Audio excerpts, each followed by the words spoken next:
नमस्कार, मैं अंजलि मिश्रा। स्वागत है आप सभी का द न्यूज में। आपको बता दें कि मुख्तार अंसारी की मौत की खबर के बारे में तो हमने आपको जानकारी दी है, लेकिन मुख्तार अंसारी की मौत के बाद लगातार बयानबाजियों का दौर भी देखने के लिए मिल रहा है। इसी बीच आपको बता दें कि शाम को जो है मुख्तार अंसारी को आखिरी जो है विदाई दी जाएगी, और इसी बीच जो है खबर सामने निकल कर आ रही है वो उनके बेटे से जुड़ी हुई है, अब्बास अंसारी से। क्योंकि जो मुख्तार अंसारी का जो अंसारी परिवार है वो चाहता है कि आखिरी जो रिचुअल्स होते हैं उस रिचुअल्स में अब मुख्तार अंसारी के बेटे अब्बास अंसारी वहां मौजूद रहेंगे, और इसी को लेकर उन्होंने एक अर्जी इलाहाबाद हाई कोर्ट में जो है दाखिल की है, और वहां से चाहते हैं कि अब्बास अंसारी को जो है मुख्तार अंसारी के लास्ट रिचुअल्स में जो है आने का मौका मिले। इसी बीच हम आपको बता दें कि कासगंज में बंद अब्बास अंसारी का जो है अंसारी को उनके पिता मुख्तार अंसारी के मौत की खबर जो है जेलर द्वारा दी गई। कासगंज जेल में वो बंद है, और उसके बाद उन्हें इसकी खबर जो है दी गई है। बताया गया है कि उनके पिता जो है नहीं रहे हैं, और इसी के साथ आपको बता दें कि इलाहाबाद कोर्ट में जो है अब इसे लेकर अब उन्हें बाहर लाने के लिए जो है वो अर्जी डाली गई है, जिसमें कुछ देर में फैसला भी आ जाएगा कि मुख्तार अंसारी के लिए जो लास्ट रिचुअल्स होंगे वहां पर पेरोल जो है उन्हें मिलेगी या नहीं मिलेगी। ये जो बात है वो निकल कर सामने आ रही है। सबकी नज़र जो है इस वक्त कोर्ट पर टिकी है। अब्बास अंसारी विधायक हैं और पिछले 2 साल से जेल में भी बंद है। कोर्ट को तब तक अब्बास को पेरोल से रिहा कर देना चाहिए, ऐसा कुछ लोग जो है लिख रही हैं, और उनका कहना है कि पेरोल जो है इन्हें बाहर आने का मौका मिलना चाहिए। वहीं आपको बता दें कि मुख्तार अंसारी की मौत के बाद गाजीपुर, मऊ समेत कई जिलों में भारी फोर्स जो है तैनात किया गया है, ताकि किसी तरीके की कोई अप्रिय घटना जो है ना देखने के लिए मिले। लगातार इस पर बयानबाजियां की जा रही है। इसी बीच हम आपको बता दें कि जब माफिया बाहुबली मुख्तार अंसारी की मौत की सूचना कासगंज जेल में बंद उनके बेटे विधायक अब्बास अंसारी को मिली, तो वह हाई सिक्योरिटी बैरक में फूट फूट कर रोने लगा। मुख्तार की मौत की सूचना कासगंज जेल सुपरिटेंडेंट विजय विक्रम सिंह ने रात को जो है यानी पिछली रात जो है अब्बास अंसारी को दी, और जब अब्बास अंसारी को अपने पिता की मौत और जनाजे में शामिल होने के लिए हाईकोर्ट में पेरोल मिलने का अब इंतजार है। यानी जो जनाजा उनके पिता का जो आएगा, मुख्तार अंसारी का जो आएगा, उसके लिए वो पेरोल जो है मांग रही है कोर्ट में। इसे लेकर याचिका दायर की गई है। रात को जेल सुपरिटेंडेंट विजय विक्रम सिंह को जैसे ही शासन से मुख्तार अंसारी की मौत की सूचना मिली, तब इसके बाद से रात को Abbas Ansari high security barrack में बंद अब्बास अंसारी की जो है सूचना देने गए, और बताया कि अपने पिता की मौत सूचना सुनकर अब्बास अंसारी फूट फूट कर रोया। अब उसे पेरोल मिलने का इंतजार है। मुख्तार अंसारी की मौत के बाद जिला प्रशासन पूरी तरीके से इस वक्त अगर आप देखेंगे चौकस जो है पूरी तरीके से चाक चौबंद देखने के लिए मिल रही है, क्योंकि किसी तरीके की कोई अप्रिय घटना देखने के लिए ना मिले। वही मुख्तार अंसारी की मौत पर जो है उनके बड़े भाई, उनका भी बयान सामने आया है। क्या कुछ कह रही है मुख्तार अंसारी की मौत पर उनके बड़े भाई, जरा सुनिए। सूचना मीडिया के माध्यम से भाई न्यूज़ों में देखने को मिला रात। प्रशासन ने तो कोई सूचना नहीं दी। तो क्या पहले से बीमार थे? 18 मार्च से उनकी काफ़ी तबीयत खराब चल रही थी।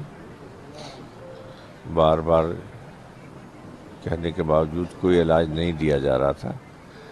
25/26 की रात में तो काफ़ी तकलीफ हुई, तो उनको चंद घंटों के लिए मेडिकल कॉलेज लाए, अब फॉर्मेलिटी करके स्टेबल है कह के वापस कर दिया। तो प्रॉपर इलाज मिल रहा था या कोई इलाज नहीं। आशंका भी व्यक्त की जा रही थी कि वो तो महीनों पहले बात कही गई थी, लिख के दी गई थी माननीय उच्च न्यायालय को भी, सर्वोच्च न्यायालय को भी, लेकिन कोई उस पर कोई ध्यान नहीं दिया गया।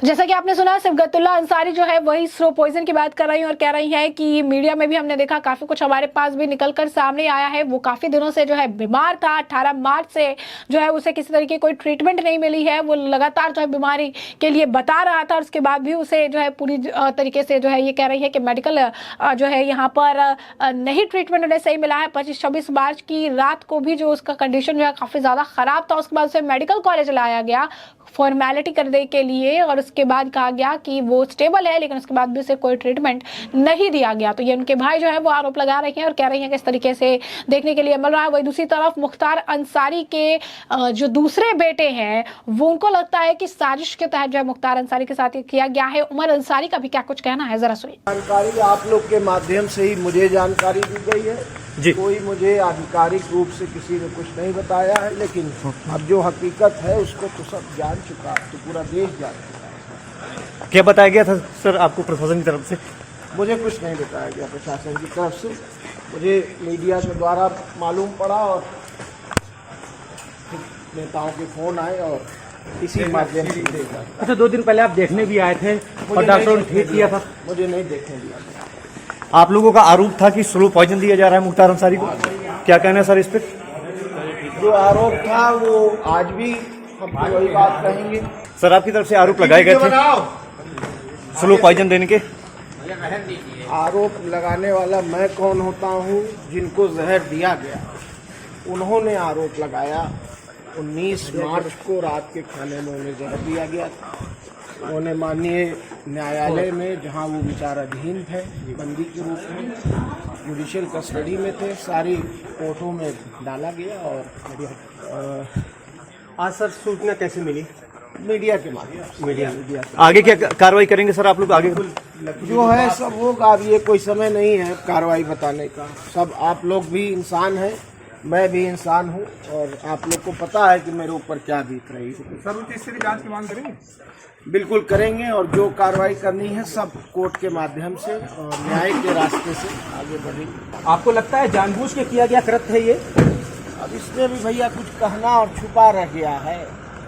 जो व्यक्ति अपनी मुट्ठी ना बंद कर पाता हो, जो व्यक्ति इतना कमजोर हो कि उसको खुद ही जेल प्रशासन लेकर आईसीयू आता हो, और खुद ही 12 घंटे बाद 14 घंटे बाद उसको फिट बताकर पीठ ठोक कर जाइए आप, ठीक है, और 14 घंटे बाद जेल की तनाई बैरिक में भेज दिया जाता हो।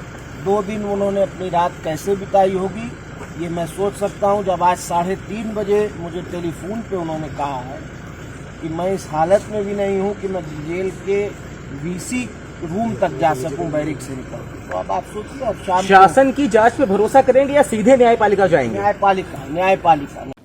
तो जैसा कि आपने सुना उनका वही स्लो पॉइजन वाली बात जो कह रही है, लगातार कह रही है कि इस मामले में जांच होनी चाहिए, चीजें जो है निकलकर सामने आनी चाहिए। वही दूसरी तरफ आपको बता दें कि जनाजे को लेकर जो तैयारी है, मुख्तार अंसारी के जनाजे को लेकर, वो गाजीपुर में लगातार उसकी तैयारी जो है की जा रही है। बांदा मेडिकल कॉलेज में जो है उनकी मौत की खबर जो है निकलकर सामने आई है, और उसके बाद से लगातार जो है मुख्तार अंसारी को लेकर कालीबाग ग्रेवयार्ड में, जो वहां पर जो है ग्रेवयार्ड है, वहां पर इसका काम जो है चल रहा है, और गाजीपुर में जो है लगातार इसे लेकर तैयारियां शुरू हो चुकी है। शाम को उन्हें सुपुर्द खाक किया जाएगा, और इसे लेकर लगातार जो है, जैसा कि हमने आपको कहा कि बयानबाजियों का दौर देखने के लिए मिल रहा है। विपक्ष से लेकर लगातार आंसू बहा रहा है, तरह तरह की बयानबाजी कर रहा है, और इस मामले में तरह तरह के आरोप भी लगा रहा है। वह इस मामले पर बीजेपी के नेताओं की भी प्रतिक्रिया देखने के लिए मिली है। बीजेपी के नेता मुख्तार अब्बास नकवी का क्या कुछ कहना है, इस पर जरा सुनिए। देखिए, सवाल के ये सियासी बवाल करने वाले लोग इस इतिहास को और इस हकीकत को नज़रअंदाज कर रहे हैं कि चाहे वो इलाके मऊ रहे हों, आजमगढ़ रहा हो, बलिया रहा हो, गाज़ीपुर रहा हो, या आसपास के इलाके रहा हो, वो हमेशा जो है उन इलाकों को जो है वो कामरेडों का गढ़ कहा जाता था। वो कामरेडों का गढ़ जो है वो क्रिमिनल्स का गड्ढा कैसे बन गया? इस हकीकत को, इस इतिहास को अगर आप नज़रअंदाज करेंगे तो आप इसी तरह के बयान देंगे। जहाँ तक सवाल है, इसमें वहाँ के प्रशासन ने इस बारे में अपनी बयान दिया है, और अनफॉर्चुनेटली कुछ लोग इस तरह के मुद्दों पर भी इमोशनल एक्सप्लाइटेशन उसका करके सियासी रोटियां सेकने की कोशिश कर रहे हैं। और सिर्फ सियासी रोटियां नहीं सेकना को चाहते, बल्कि प्रदेश के, देश के सांप्रदायिक माहौल को ख़राब करने की षड्यंत्र साजिशें कर रहे हैं।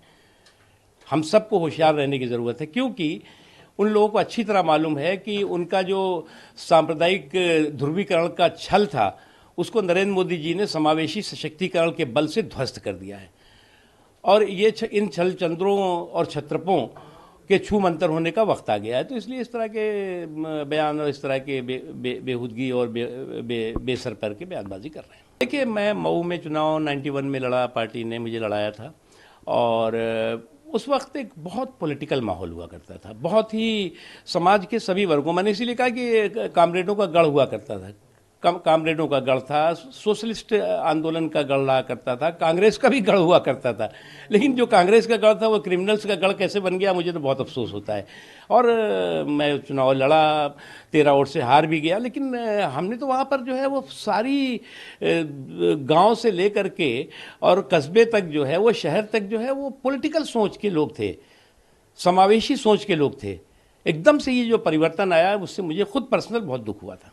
तो जैसा कि आपने सुना, यहाँ पर वो साफ तौर पर कह रही हैं कि किस तरीके की मतलब स्थिति है या किस तरीके से जो है अब मौत की खबर सामने आई है, और इस पे प्रशासन जो है पूरी तरीके से जो नजर है उन्होंने बनाई रखी हुई है। वही इस मामले पर बीजेपी के नेता सिद्धार्थ नाथ सिंह का भी बयान है, जरा सुनिए सिद्धार्थ नाथ सिंह भी क्या कह रही हैं। नहीं, देखिए, मुख्तार अंसारी एक क्रिमिनल हैं और उनकी अभी पोस्टमार्टम चल रहा है और विस्कारा रिपोर्ट भी नहीं आई है। उसके बावजूद भी जिस प्रकार से राजनीतिक दल, विशेष रूप से समाजवादी पार्टी और कांग्रेस और बीएसपी के लोग कूदे हैं, तो ये दिखाता है कि एक क्रिमिनल के लिए उन लोगों को कितना दर्द है। और जो एक क्रिमिनल था जिसके ऊपर इतने गंभीर आरोप लगे हैं और उसको कोर्ट ने भी सजा दी है उम्र कैद की, उसके बाद भी उन पे दर्द हो रहा है, तो दिखता है कि किस प्रकार का जो एक माफिया राज जो चलता था पूर्वांचल में, उसके संरक्षण के पीछे ये सब राजनीतिक दल रहे हैं। और विशेष रूप से समाजवादी पार्टी का इसमें बड़ा भारी हाथ रहता था। मुलायम सिंह की के टाइम से चलता आ रहा था, यहाँ तक कि एफआईआर कोई लिख दे तो पुलिस वाले को अलग करके कोने में कर देते थे या उसको हटा दिया जाता था। तो आज एक क्रिमिनल की डेथ हुई है जिसने मासूमों की हत्या की है और राजनीतिक व्यक्तियों की करी है, राजनीतिक कारण से करी है, पताड़ा है लोगों को, उसके लिए इन लोगों को दर्द होता है। तो एक ही चीज़ है, उनको लगता है इससे उनको अल्पसंख्यक वोट बैंक मिलेगा, माइनॉरिटी का वोट बैंक मिलेगा। ये जो तुष्टीकरण की राजनीति है, ये इन राजनीतिक दलों को आने वाले 2024 के चुनाव में डुबा देगी। उन्हीं के कारणों के, उनके कर्मों के कारण उनकी मौत हुई है और आज पूर्वांचल विकास के रास्ते पर निकल चुका है। जो माफियाओं के एक डर से, भय से पूर्वांचल में लोग जाते नहीं थे, कांपते थे, आज पूर्वांचल के अंदर सड़कें भी बन रही हैं डबल इंजन सरकार के तहत, और वहाँ पर आज विकास हो रहा है, उद्योग आ रहे हैं, मेडिकल कॉलेजेस खुल रहे हैं। तो आज हर तरफ एक सुख शांति का एक माहौल है और उसको विकास के रास्ते लिया जा रहा है। वहीं इस मामले पर अखिलेश प्रसाद सिंह जो बिहार कांग्रेस के अध्यक्ष हैं, उनका भी इस मामले पर बयान सामने आया। मुख्तार अंसारी को लेकर क्या कुछ है उनकी प्रतिक्रिया, जरा सुनिए।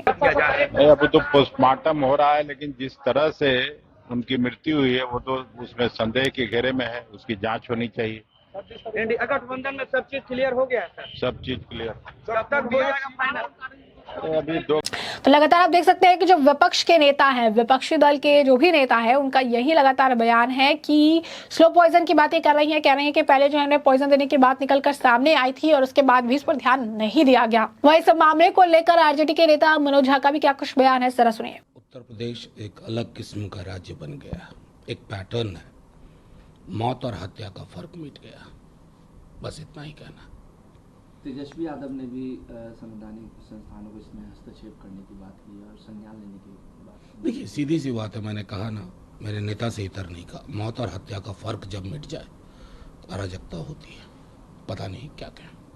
सुन सकते हैं विपक्ष लगातार एक ही सुर में एक ही बात जो है लगातार कह रहा है और लगातार उनके द्वारा जो है यही बात कही जा रही है।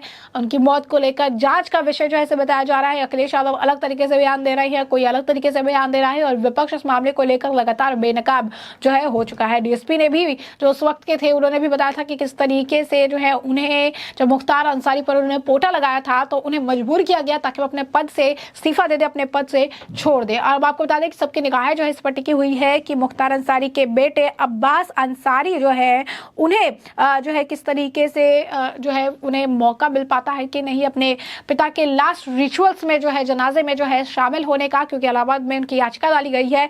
अब याचिका में थोड़ी ही देर में जो है सुनवाई भी आ जाएगी कि उन्हें मौका मिलेगा अपने पिता के जनाजे में शामिल होने का या नहीं मिलेगा। अब इसे लेकर लगातार जो अगर आप कहेंगे कि याचिका पर लोगों की नजर टिकी हुई है कि मुख्तार अंसारी के बेटे की याचिका को मंजूरी मिलती है या फिर उन्हें कोर्ट से झटका लगता है, जिससे हम आपको रखेंगे अपडेटेड। फिलहाल के लिए हमने आपको जो पूरा मामला है बड़े विस्तार से बताया कि पूरा मामला क्या है और इस मामले पर आपकी भी जो राय हो हमें कमेंट सेक्शन में कमेंट करके जरूर से जरूर साझा करिएगा।